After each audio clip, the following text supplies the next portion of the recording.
नमस्कार.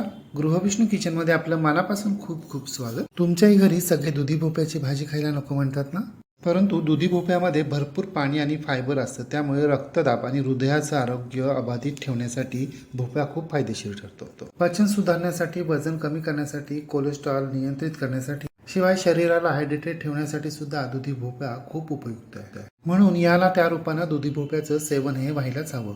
त्यासाठीच आज आपण दुधी भोपळ्याची एक पौष्टिक रेसिपी पाहतोय, ते सुद्धा पाण्याच्या एकाही थेंबाचा वापर न करता. फार वेळ न घालवता चला तर मग सुरुवात करूया आजच्या रेसिपीला.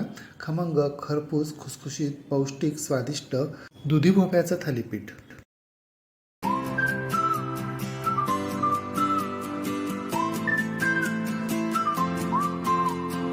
खमंग, खरपूस, खुसखुशीत, पौष्टिक दुधी भोपळ्याचं थालीपीठ करण्यासाठी हे पाहिजे इथे आपल्याला एक छोट्या आकाराचा कोवळा भोपळा घ्यायचा आहे. वजनानं म्हणाल तर हा 1/2 किलो भोपळा आहे. जो मोठ्या आकाराचा निबर भोपळा असतो ना, त्याची साल कडवट असण्याची शक्यता असते, म्हणून आपल्याला छोट्या आकाराचा कोवळा भोपळा घ्यायचा आहे. हा भोपळा आपल्याला स्वच्छ धुवून घ्यायचा आहे आणि पुसूनही घ्यायचा आहे. आता मिक्सरचं छोटं चटणीचं भांडं घ्यायचं आहे आणि त्यामध्ये आपल्याला 10-12 सोललेल्या लसणाच्या पाकळ्या घालायच्यात. तुम्हाला जर लसूण वापरायचं नसेल तर नाही वापरला तरी काहीच हरकत नाही. 5-6 तिखट हिरव्या मिरच्या घालायच्यात. तिखट हिरव्या मिरच्यांचं प्रमाण तुम्ही तुमच्या आवडीप्रमाणे कमी जास्त करू शकता. 10-12 कढीपत्त्याची पानं घालायची आहेत. 1 चमचा जिरं घालायचं आहे. मूठभर देठासहित हिरवीगार फ्रेश कोथिंबीर घालायची. 1/2 चमचा मीठही घालायचे. आणि आता आपल्याला हे सगळे जिन्नस मिक्सरवर बारीक करून घ्यायचे. आपल्याला याची खूप बारीक पेस्ट करायची नाही आहे, तर थोडीशी जाडसरच करायची आहे. हे पहा अशा प्रकारे. आता आपण जो दुधी भोपळा स्वच्छ धुवून घेतला आणि पुसून घेतलाय ना, त्याचा देठाकडील आणि तळाचा अर्ध्या इंचाचा भाग आपल्याला कापून फेकून द्यायचा आहे. हल्ली सगळ्याच पिकांवर रासायनिक फवारणी केलेली असते आणि तशी दुधी भोपळ्याची साल कडवट नसेलच असं काही सांगता येत नाही.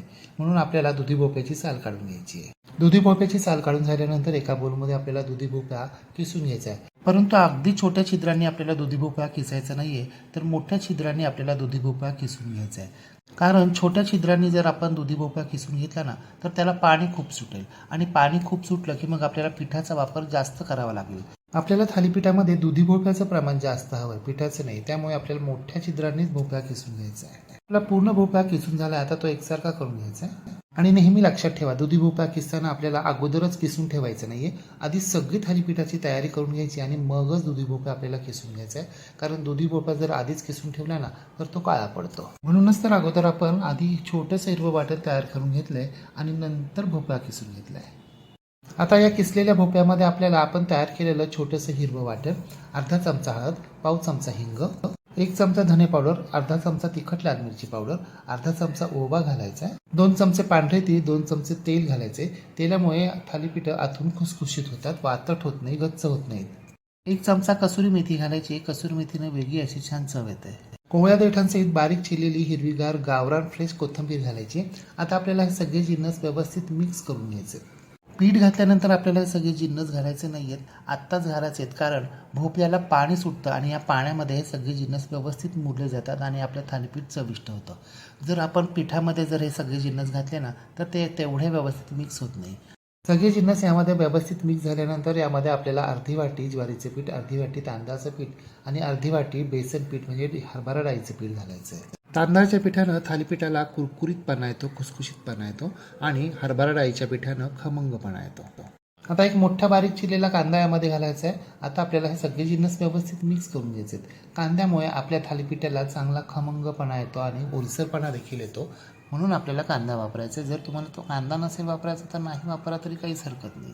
आपल्याला आज भोपळ्याचं हे थालीपीठ करताना पाण्याचा एकही थेंब वापरायचा नाही आहे. जेवढं भोपळ्याला पाणी सुटेल तेवढ्यातच आपल्याला ही कणिक मळून घ्यायची आहे. आपण जे अर्धी वाटी पीठ वापरलं आहे ना, ते या भोपळ्याच्या प्रमाणासाठी अगदी परफेक्ट आहे. मी आज ज्वारीच्या पिठाचा वापर केला आहे. तुम्हाला जर बाजरीच्या किंवा नाचणीच्या पिठाचा वापर करायचा असेल तर तसाही तुम्ही करू शकता, किंवा मग थालीपीठ भाजणी असेल तर ती देखील तुम्ही वापरू शकता.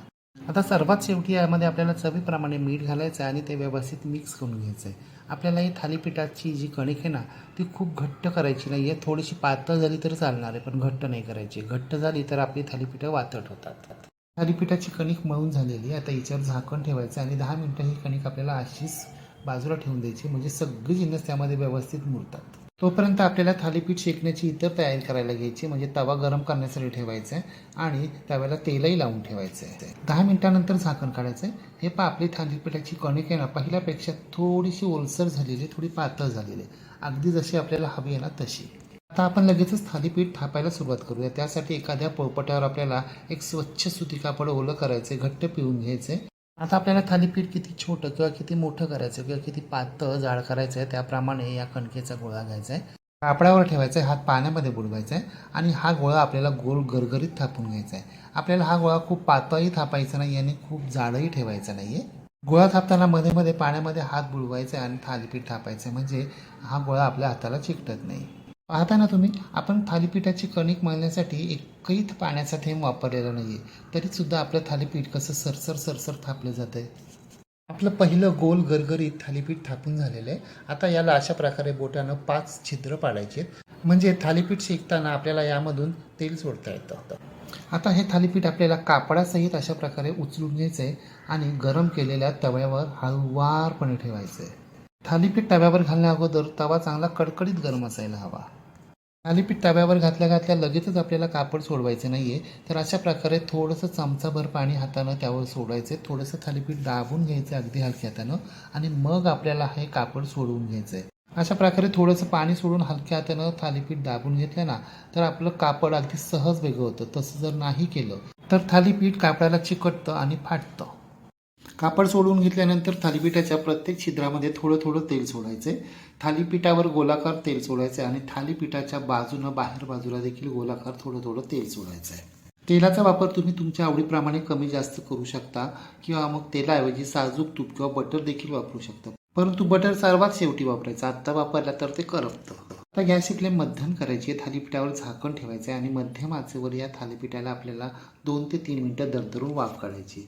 थालीपीठाला जर चांगली दरदरून वाफ आली ना, तर आतली जास्तीची वाफ असते ती तव्यावर पडते आणि सर्र असा आवाज येतो. हे पहा, अशा प्रकारे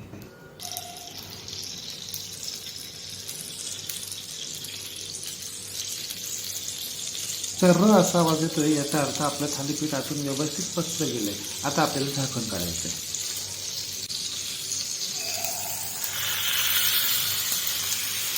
आता गॅसची फ्लेम बारीक करायची. उलटण्याच्या साहाय्यानं थालीपीठ पहिल्यांदा सगळ्या बाजूनी सोडून घ्यायचे आणि मग उलट करून घ्यायचे.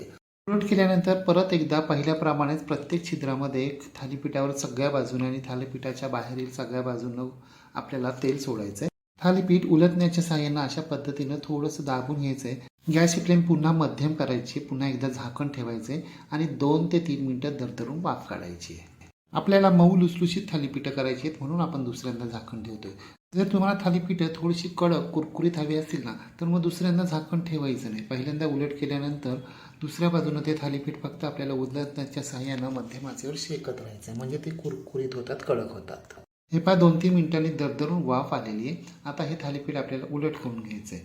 पहा बरं, दुसऱ्या बाजूने सुद्धा आपलं थालीपीठ अगदी खमंग खरपूस शेकलं गेलेलं आहे. आता आपल्याला थालीपीठ काढून घ्यायचं आहे आणि इथून पुढील सगळी थालीपीठ आपल्याला अशा पद्धतीनेच करून घ्यायची आहेत. आपण पहिलं थालीपीठ अगदी प्लेन केले, परंतु जर तुम्हाला यावर पांढरे तीळ लावायचे असेल तर पोपटावरील कापडावर अशा पद्धतीनं पांढरे तीळ थोडेसे पसरवून घ्यायचे आणि मग आपल्याला त्यावर थालीपीठ थापून घ्यायचं आहे. आणि मग थालीपीठ थापून झाल्यावर वरच्या बाजूनं सुद्धा आपल्याला यावर पांढरे तीळ पसरवून घ्यायचे. पहिल्याप्रमाणेच 5 छिद्र करायची आहेत आणि थालीपीठ अगदी हळूवारपणे तव्यावर घालायचं आहे. कापड सोडून घ्यायचे. पहिल्याप्रमाणे सगळीकडे तेल सोडायचे. झाकण ठेवून 2-3 मिनिटं दरदरून वाफ काढायची. दुसऱ्या बाजूनं सुद्धा आपल्याला थालीपीठ अशा पद्धतीनं शेकून घ्यायचं आहे. आपण पाण्याचा एकही थेंब वापरलेला नाही आहे, त्यामुळे आपल्याला पीठही खूप कमी लागलं आहे. एवढ्या प्रमाणामध्ये आपली मध्यम आकाराची 3 थालीपीठं तयार होतात. तुम्ही थोडीशी छोटी केली तर 4 होतील आणि थोडी मोठी केली तर 2च होतील. जर तुमच्याकडे तांदळाचं पीठ उपलब्ध नसेल तर अर्धी वाटी पोहे घ्यायचे, ते मिक्सरवर बारीक करायचे आणि ते यामध्ये घालायचे. यामुळे आपले थालीपीठं खुसखुशीत होतात. आपली खमंग, खरपूस, खुसखुशीत, स्वादिष्ट आणि महत्त्वाचं म्हणजे पौष्टिक दुधी भोपळ्याची थालीपीठं तयार झाली आहेत. आपली एखादी आवडती चटणी, घरचं घट्ट ताजं दही आणि आपलं आवडतं सलाड याच्याबरोबर आपल्याला या थालीपीठांचा आस्वाद घ्यायचा आहे. तुम्ही टोमॅटो केचप, टोमॅटो सॉस किंवा एखादी चायनीज चटणी याच्याबरोबर देखील या थालीपीठांचा आस्वाद घेऊ शकता. ही थालीपीठं खुसखुशीत तर होतातच, शिवाय खाताना चावण्याचीही फारशी गरज पडत नाही. आपण पाण्याच्या एकाही थेंबाचा वापर केलेला नाहीये, त्यामुळे पिठापेक्षा दुधी भोपळ्याचा जास्त वापर झालेला आहे. म्हणून ही थालीपीठं पौष्टिक तर आहेच, शिवाय स्वादिष्टही. शिवाय आता उन्हाळा सुद्धा चालू होतोय, म्हणून तुम्ही सुद्धा अशा प्रकारे दुधी भोपळ्याची थालीपीठं एकदा तरी करून पहा व कशी झाली ते कमेंट बॉक्समध्ये मला नक्की सांगा. रेसिपी आवडल्यास लाईक, शेअर, कमेंट करायला विसरू नका. आणि हो, तुम्ही जर अजूनही गृहविष्णू किचन चॅनलला सबस्क्राईब केलं नसेल तर प्लीज नक्की सबस्क्राईब करा. शेजारील बेल आयकॉनवर प्रेस करा, ऑल सिलेक्ट करा, म्हणजे माझ्या नवनवीन रेसिपींचे नोटिफिकेशन तुमच्या मोबाईलवर येतील. पुन्हा भेटूया अशाच एका नवीन रेसिपीसह. तोपर्यंत नमस्कार व रेसिपी शेवटपर्यंत पाहिल्याबद्दल धन्यवाद.